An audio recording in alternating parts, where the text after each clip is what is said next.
Hello, guys. My name is Damian Davis, and I want to introduce my book. It's called From Jail to Jesus, The Day My Past Met My Purpose. Alright, guys, I'm going to start off by saying a prayer. God of Abraham, Jacob, and Isaac, I humbly come before your throne room, asking, Lord, to put the words in my mouth.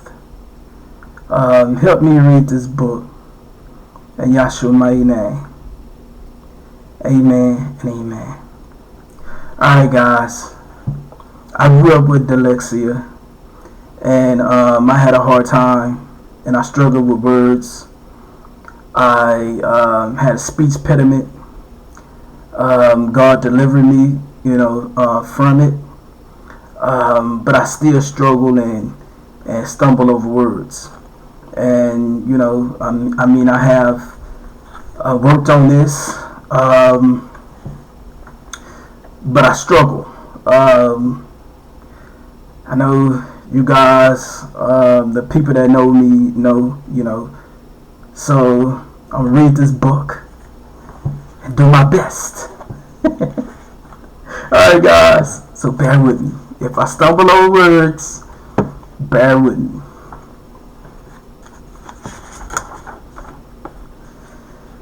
Reflection. If you're reading this from behind bars, know this: your location doesn't define your destination. God can reach you anywhere, even here, especially here. Out of the darkness, the light of God shines brightest.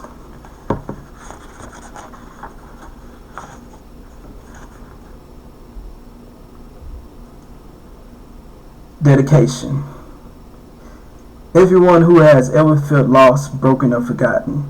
To the man sitting behind prison walls, wondering if his life still has meaning. To the woman fighting silent battles, questioning if God still hears her prayers. You are not your past. You are not your pain. You are a child of God, chosen, loved, and called for a purpose.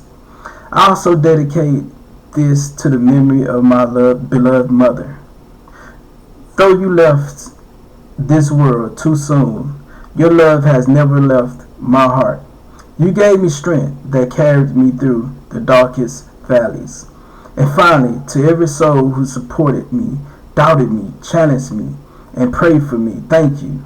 You helped shape the testimony you now hold in your hands. Forward. This book wasn't written from a place of perfection. It was born out of pain, struggle, and a long road filled with lessons I had to learn the hard way. At one point in my life, I was locked up physically, emotionally, and spiritually. I truly believed my story was over. I had messed up too badly, fallen too far, and disappointed too many people.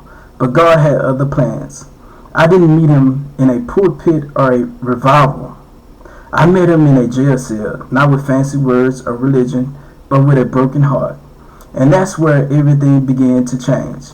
Not overnight, not without setbacks, but little by little, God started turning my mess into a message. This book is my testimony. It's a story of how I went from the darkness to light, from addiction to purpose, and from jail to Jesus.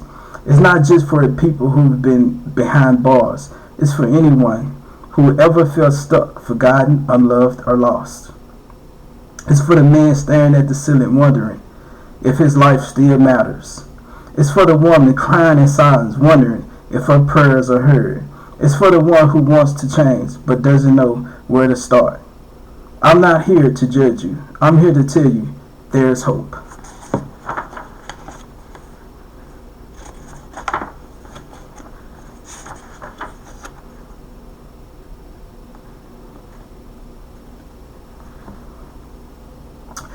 Introduction.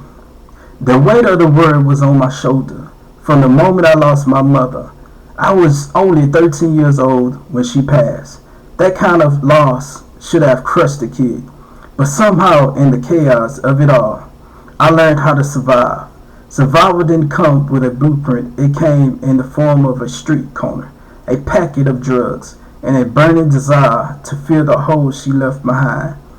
What started as a way to make a quick buck turned into a routine. Every time I needed something, I felt like the only solution was to go out and hustle. Nobody questioned it. I didn't either. My mother's absence made me feel invisible, like I didn't belong anywhere. The streets didn't judge me. The hustle didn't ask questions. And the people I sold to, they didn't care about my past or my pain. I found my place in the chaos, but that didn't mean it was a place of peace. For a long time, I thought that was a life I had to offer, until the day I found myself in a jail cell, broken, bitter, out of answers. That place which was supposed to be the end of the road became the beginning of something greater. I met Jesus in that cell, and in that moment my past collided with my purpose. This book isn't about glorifying the struggle, it's about revealing the glory of God that can rise from it. It's for the broken, the addicted, the abandoned, and the incarcerated. It's a testimony that no matter how far you're falling, God can still pull you up.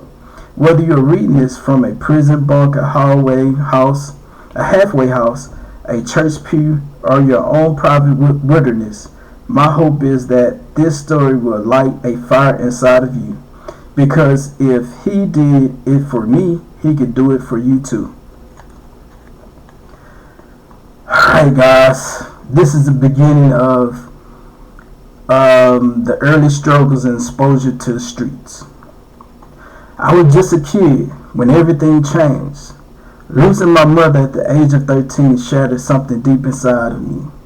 She was my world, and when she left, the ground beneath me broke. There was no road map, no support system strong enough to carry the weight of the kind of pain I was just grieving. I was surviving. I didn't have time to fall apart. I had to figure out how to keep going. I ended up living with someone I looked up to. They had money, clothes, and seemed like they had life under control. I watched them carefully, how they moved, how they made money, and how they dressed. I started picking up their hustle, not because I understood it, but because I needed it. I wanted to belong. I needed to feel seen. One day, while they were out, someone knocked on the door and asked if I knew where their stash was. I did. And when they offered me 20 extra to hand it over, I didn't hesitate. That moment became a gateway, not just into the drug game, but into a mindset that told me this was normal, necessary, expected. When what started as a helping became habit, a routine. If I needed shoes, I hustled. If I needed school clothes, I hustled. My environment didn't question it, and neither did I. The more I did, the more I was given to sell.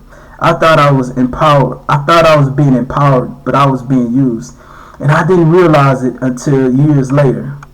The streets became my training ground. I learned fast. I learned how to survive, how to move, how to stay silent, how to silence the voice that kept reminding me I was still just a kid. Alright guys, that's all I'm going to read from this book. It's on Amazon KDP. It's impactful. It's my true life story. It's real. I try to keep it simple for people can grasp and read no matter where they at in life. You could be in a jail cell. You can you don't have to be educated to read this book. It's simple. I wanted to keep it simple. And so this book is on Amazon. You can look it up. It's a good read. It's impactful. I can just go on and on reading this book. It's that good, guys. I'm not just trying to sell a book, guys, but if you want transformation, someone that's dealing with addiction, dealing with the cycle of incarceration, everyday struggles, this book is the go-to book, guys. Okay, guys, I love you guys, and I'm out.